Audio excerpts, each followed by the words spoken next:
Thank you so much for your patience, everybody. We have Diyar here, and we are so excited to welcome him for Click, Plug, Compromise, a case study of a malware-infested camera. So give it up, everybody, for Diyar and welcome him. Thank you so much. Okay, hello everyone. Thanks for having me today. Our talk is about the actual case study of a device that use it to deliver the malware into the computer devices. So actually, it's a case study. It's nothing fake. It's all based on the real incident that happened in one of the countries, I think in Europe or Middle East. Well, hope you enjoy my talk, and we will start explanation and reverse engineering the actual malware and the full delivery chain. So a little bit about me. I am Diyar Saadi Ali from Kurdistan, Iraq. I am actually the Kurdish Iraqi. I have quite to 11 to 12 years of experience in a computer security field, both defensive in a in general way. But it's been 2 to 3 years I'm working in a malware analysis and reverse engineering in general. In addition, I have spoke in a many international conferences, including Black Hat, DeepSec, COSAC, VulenCon, Arab Cybersecurity Conference, Solicon, and now I'm in a beside Budapest, and it's my pleasure.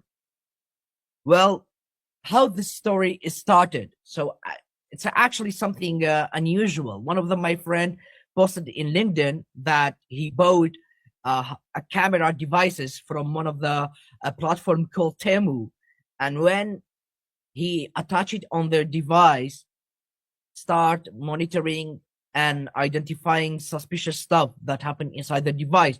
Even I personally removed the same malware from him device through a remote connection, anti-disk or the mover. So that's an actual story. One of the friends bought a camera from Temu. When plugged into their device, the malware start installation and infected the device. Well, that's a product screenshot. You can search for Temu. You can get many cameras, many devices, but actually we don't know that it's secure or not secure. So actually nowadays the threat actor or maybe nation state or cyber criminals use many ways and many techniques to get a first foothold, or as we says in a red teaming, initial access on a targeted device or maybe a random devices. Well, I have separated this incident into different parties: basic static analysis and dynamic analysis, and network analysis and threat intelligence to have a full vision. I don't want to make stuff more complex actually, and with the talks I want to audit how to handle the incidents also, and how to perform the both static analysis, dynamic analysis, and network analysis at all. Well, actually, every analyst and every malware reverse engineer have their own methodology, have their own techniques and tweaks to handle the malware incident. Based on my experience, the first of all, when I got a incident, I want to understand the file structure, how many files we have, maybe which one be actual malware, because actually we know if the malware came to as a first stage, it will be detected very easily. Maybe it take only 5 minutes to 10 minutes to be detected by antivirus or EDR engines. But actually, if the malware will be in a different stages, 3 or 5 stages, it will be quite possible and challenging for antivirus engines to handle the incidents. Well, the file structure of our incident is one VB script that execute batch script, this batch script. So this VB script equals to A2 blah blah execute this batch script, and this batch script actually drops that file. That file is contained an actual executable file. As you know from the file structure, we have a visual basic script or VBS script. We have a batch script and we have a .dat file. So the batch script, as I mentioned earlier, performing dropping operation. Well, actually, in a malware operation, the one sample is acted as a dropper to load a next stage. And the last file we have is a .dat file, an executable file. That's actual malware that we're trying to reverse engineering it. Well, that's a code structure. So actually, the first steps after the file structure, hash stuffs, and the file type identification, I'm gonna review the code structure, if the sample is a script based, because actually we have a script based malware, we have a document based malware, we have a plugin based malware, extension based malware, and so on. But actually, in this case, we have a script based malware. As you know, from here, the attacker set an object wscript.shell to interact with the PowerShell CMD command prompt, and it start loading the .bat file, as I mentioned earlier. And if you notice here, we have a number 0. This argument means run in background. So when this Visual Basic script, VB script start executing, you don't see the bat execution stands. It's just something happen in background. Like how you cannot see the processes that run in a background. In this scenario, it's the same stuff. You see the VB script that pop up, but you don't see the batch file execution. Usually, when you double click on any batch file, the command prompt or CMD start popping up. But in this scenario, you don't. Okay? And here, during the analysis of batch script codes, we have something very interesting. First of all, we have something called chop, then 65001. This means it's, I think, applying the UTF-8 Unicode, okay? And then start open the USB drive Explorer. So when you run Explorer in a run or in a CMD or in a PowerShell, it start opening Windows Explorer. So it mentioned the USB drive. So this USB drive is an actual portable camera that the victim connected to him device or to her device. Well, in the next slide, we have something more interesting. It mentioned if not exist, if the system drive, this Windows folder is not exist, start creating it. But if exist, start removing it. That's quite interesting. That's mean if you simplify it, if you are already infected by this sample, it don't create any directory. But if you are not infected, it start creating directory and put the files and executable files into this folder and start executing it. Like here, we have an xcopy, okay, xcopy system drive, Windows system 32, print UI.exe into their specific directory, okay? And here we have a .dat file. I'm sorry. And the .dat file is contained the MZ header. As we know, 4D5A is a hex code or the identification for the portable executable file, .exe file. So to simplifying this stuff that we are talking about or mentioned earlier, this shell script is executing this batch script in a background, not in foreground. And this batch script is starting creating a directory into your C drive and start executing this .dat file, and this .dat file is contained portable executable file. That's actual malware. So the attacker is performing a good social engineering technique. Well, in a system 32 drivers, we have something called spool sv.exe. So it's a process, or you can call software, that responsible for printing stuffs. But the threat actor is create a fake process that mimicking actual spool sv.exe by calling print UI, and the attacker abuse it and cloned a same icon to their malware. Well, that's that file that I have imported into PE Studio. That's a malware initial assessment toolkit to investigate the import address table, strings, file header, DOS header, and so on.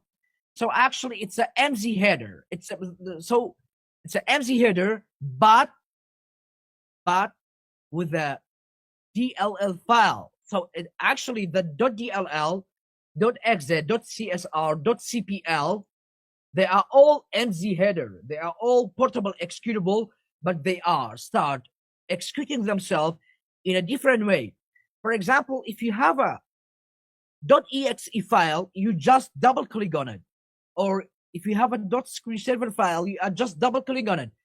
But if you have a DLL file, you have to use something called run DLL32 and then start mentioning your DLL file with a export function, for example, #1, and they start executing themselves. Okay? But actually, we have another dropped MZ header file. It's called universal tvs.dll. So we have two different DLL file. As you can see here, we have a virus total score of 53 of 72. So that's mean this sample is already analyzed or maybe reverse engineered by another researcher. But we start digging into a different perspective. Okay. Well, actually, every analysis contains string processes investigation. Well, in the string is we can find a good information inside it. That's true. Maybe some threat actor hide the string on the stack. So in this case, tool like bntks or stringis cannot be useful because the string embedded into the stack. That's called stack string.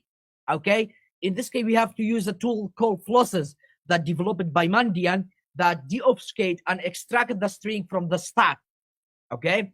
So we have something interesting here. For example, let me to zoom it. So here, as you can see, the attackers trying to conduct the persistence mechanism through task schedule. Okay, task schedule, trade, TN, and blah, blah, blah. So that is mean the attacker is abusing the task schedule to maintain the persistence in the device. So what's the persistent mechanism actually, to make a simplifying it? It's a way that attackers stay on your machine. Okay, like leaving a backdoor on your machine actually. And there are many ways that threat actor is gain a persistent on your machine through startup, through run on runwas registry key, or through task schedule, and through services. There are many dozen technique. Even it can be happen through a recycle bin. So there are a lot of great information from this string that we are now investigating through it. Now we are moving into the dynamic analysis. So actually there are a code by Santizu says, let your enemy reveal itself. So actually, maybe the threat actor put a junk code or the dead code or maybe unusable strings just to make your analysis harder and difficult and challenging. But when you move into dynamic analysis, the whole situation will change. Okay.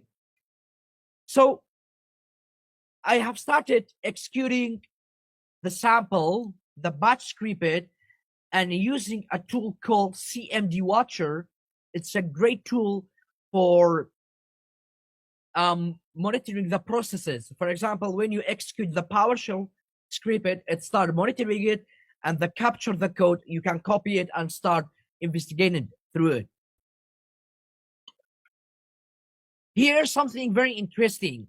the active code page 55001, it's a UTF-8, and start dropping print.ui.exe into system32 folder inside C drive, and drop the .dat file into it. And this .dat file is actually DLL file. Well, that's a sense before execution and after execution. In a normal device, usually we have only one Windows folder, but here we have a two Windows folder. In the right side, the second Windows folder is contain the malware stuffs, and the right side there are nothing, just a normal Windows folder that contain a default Windows utility like a notepad, CMD, calculator, PowerShell, and so on. Well, at this stage, before and after execution, there are another interesting stuff here. After 50 seconds, the fake Windows folder that created here will be deleted automatically. So you cannot see the whole scenario because you lost entire software that available inside the fake Windows folder. Well, there are something interesting here. We got a base 64 encoded PowerShell code, and we start decoding it. There are something quite interesting that most of the threat actors start abusing it. At this stage, the threat actor start putting their malicious software into exclusion folder inside a Windows Defender. So what the exclusion folder means inside the Windows Defender actually means Windows Defender, please do not scan this folder and this file. Even the Windows Defender start scanning entire disk C, entire your file systems, it doesn't and it don't scan the folder that applied and put it into an exclusion path inside a Windows Defender. That's a complete keyword added and prevents exclusion path, the environment variable, system drive, Windows, and system32, and then it's put into exclusion path. That means if the malware and the actual payload will be in system32 or attacker drop it into there, it will not be scanned by a Windows Defender.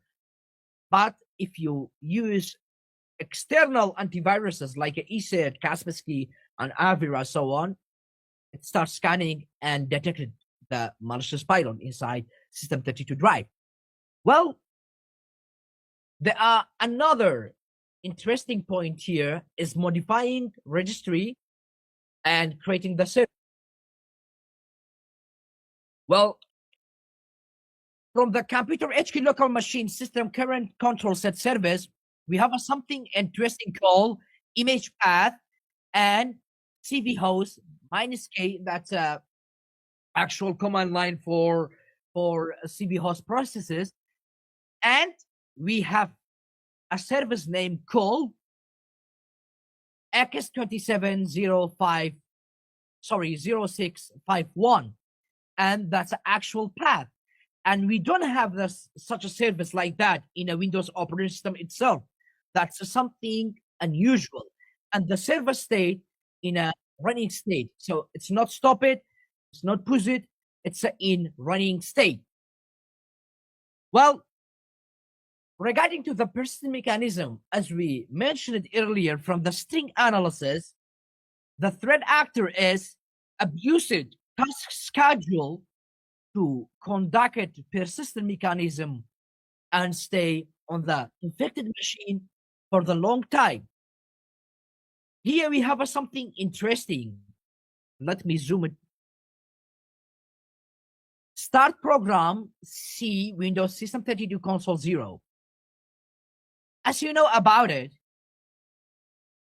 the attacker is added System 32 Windows path into exclusion path from the Windows Defender.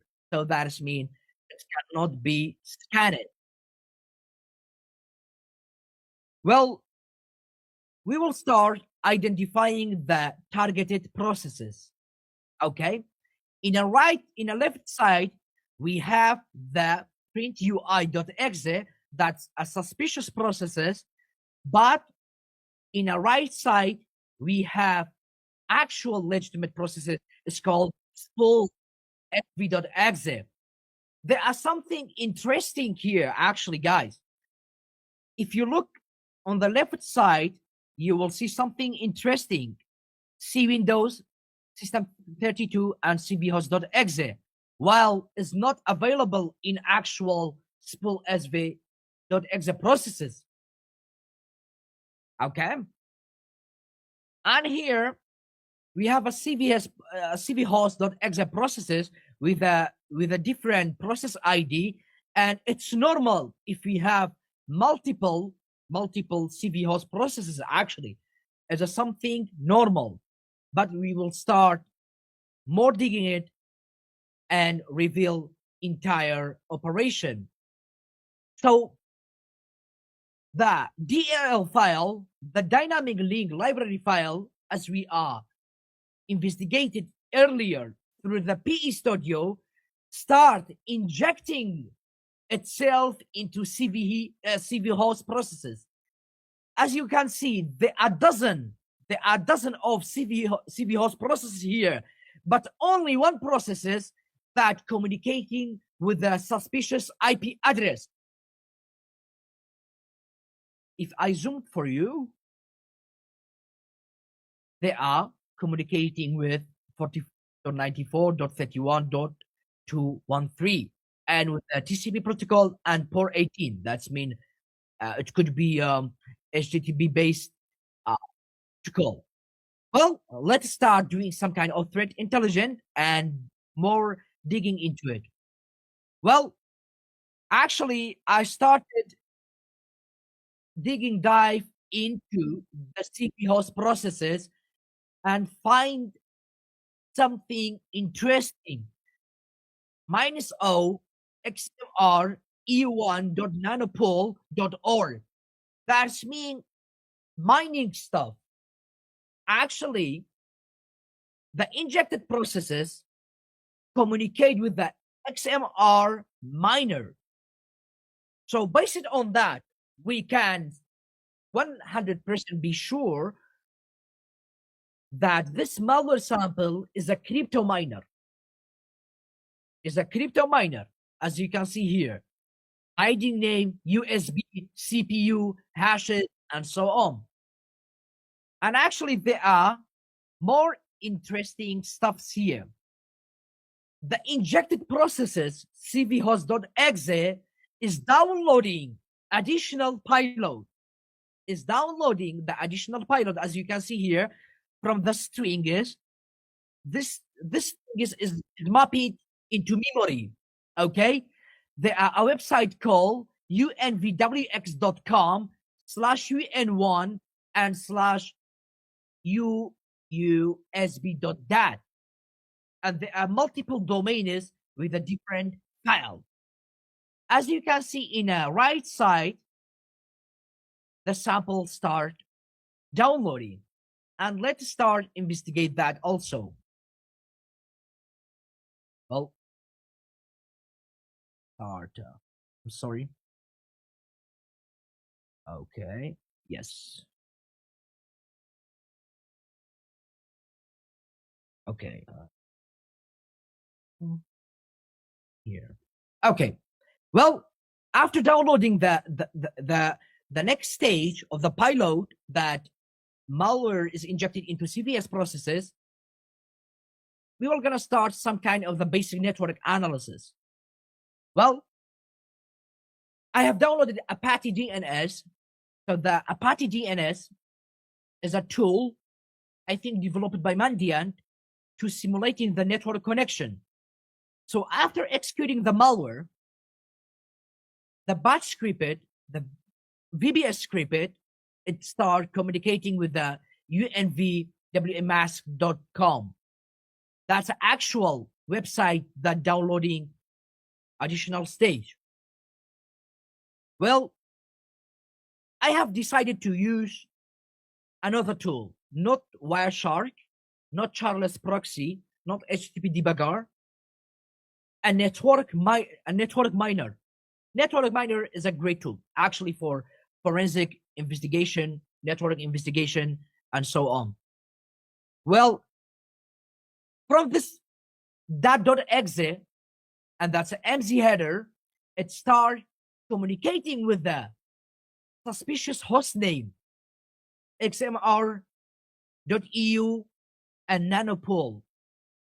That's something unusual happening here, actually. Well, again, in a Wireshark, dns.query.name to retrieve the DNS names, and they are again a nanopool domain that's responsible for mining stuffs on an infected machine. Well, there are something more interesting here. The IP address 45.94.31.230 start downloading another that file. As you can see from the Wireshark, you can just right click, follow HTTP request, or just go to the file, export object, and so on. You get the actual file, and you can just copy it, save it, and start reverse engineering it. Well, I start exporting the object and save it.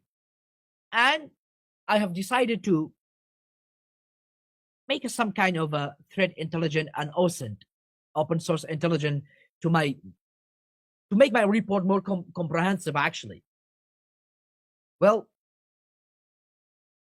actually, the first stage on my OSINT and threat intelligent methodology is check the whois info, the domain registration. So the domain registration, the first one, I think registered on October, and the third one is registered on December. So that's a quite new one. Okay.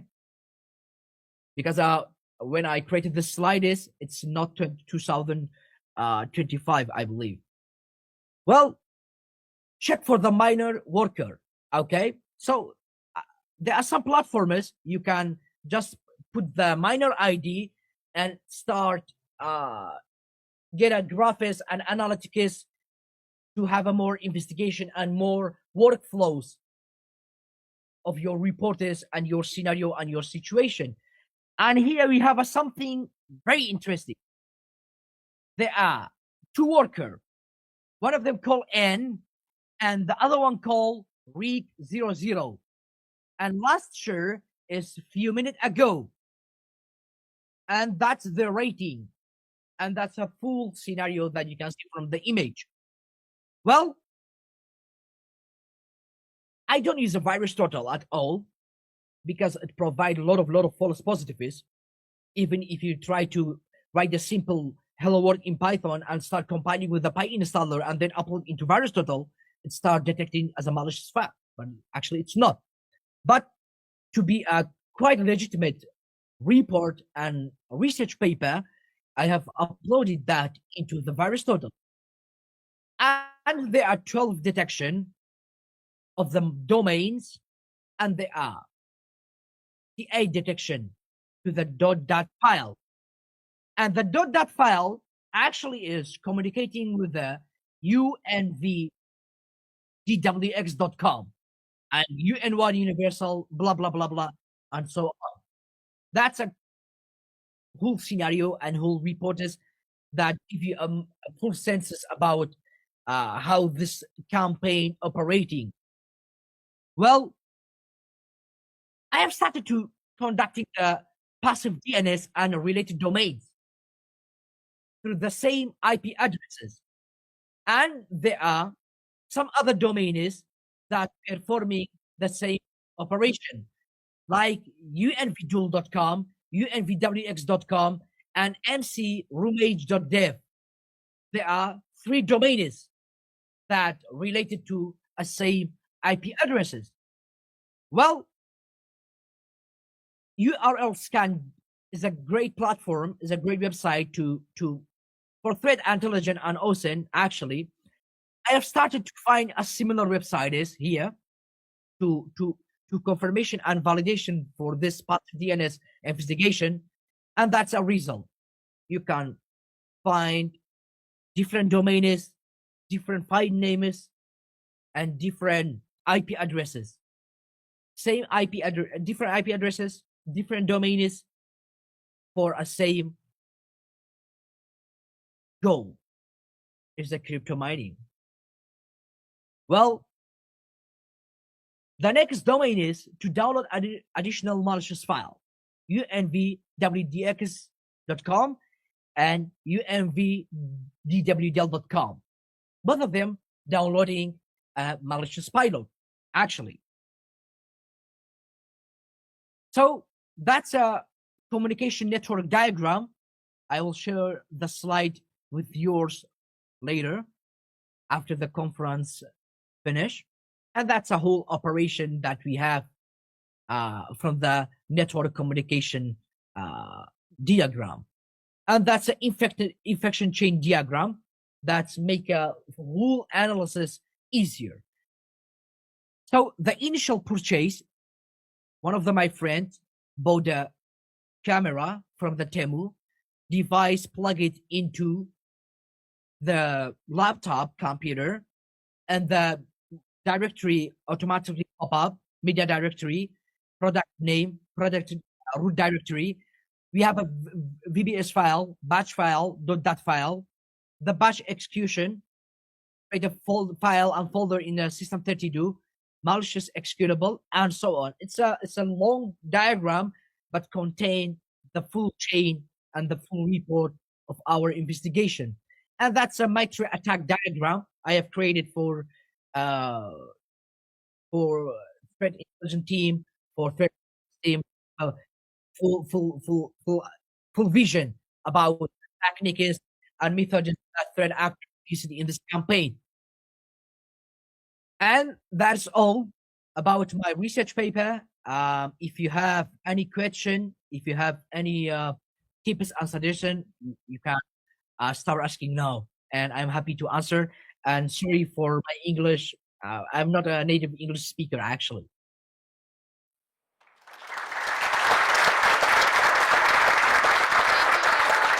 Thank you so much. If you guys have any questions for Diyar, please use the Discord chat. It'll be, I think, easier for everyone that way, and you can get your questions answered. So yes, thank you. Give it up for Diyar one more time. Thank you so much.